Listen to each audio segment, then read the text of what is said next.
गलत विचारधारा है आम लोगों की कि सन्यासी त्यागी है और उसके जीवन में कोई सुख नहीं है। और संसार का एक नियम है, जब तक आप किसी चीज को समझोगे नहीं, आप उसके पार नहीं जा पाओगे।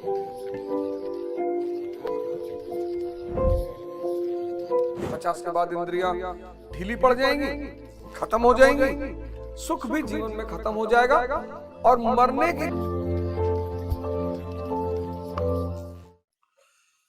जय हिंद फ्रेंड्स, गुरुदेव भगवान की चरणों में सादर चरण स्पर्श, सादर प्रणाम।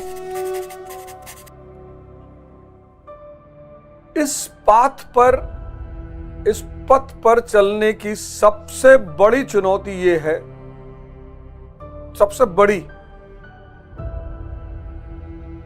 जो श्लोक 12 में मैंने आपको समझाया। इस पाथ पर चलने की सबसे बड़ी चुनौती है सुख को समझना।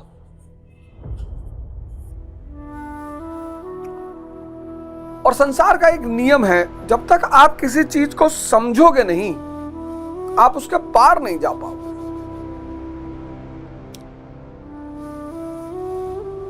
द्वितीय अध्याय का जो 12वां श्लोक है, वो बड़ा क्रांतिकारी श्लोक है। अगर आप उस श्लोक को समझ गए तो आपको पता चलेगा कि यार सुख जो है ना, वो एक छलावा है, इंद्रिय विषय संयोग। सबसे क्रांतिकारी श्लोक है अब तक के अध्याय में,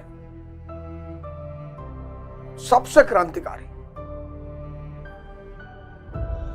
कि सुख जो है वो इंद्रिय विषय संयोग का खेल है। 50 के बाद इंद्रियां ढीली पड़ जाएंगी, खत्म हो जाएंगी, सुख भी जीवन में खत्म हो जाएगा और मरने की कामना के सिवा कुछ भी नहीं बचेगा।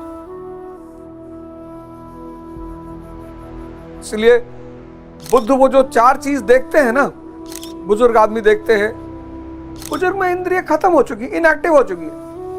बीमारी, इंद्रिय इनएक्टिव, मृत्यु, इंद्रिय इनएक्टिव।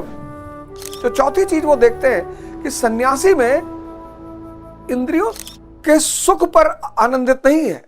चेहरा चमक रहा है, आनंदित होते हुए जा रहा है, क्योंकि इंद्रिय विषय संयोग का खेल खत्म कर दिया है उसने तप के द्वारा। अब वो अपनी चेतना के उस पर आनंदित है, किसी पे निर्भर ही नहीं है।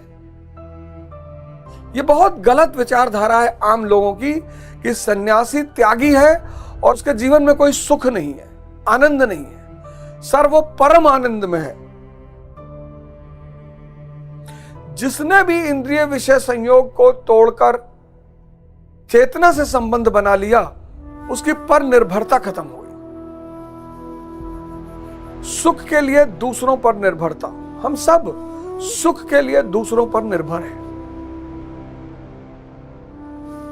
इंद्रियों का जीवन यानी दूसरों पर निर्भरता, और यही हमारे दुख का कारण है।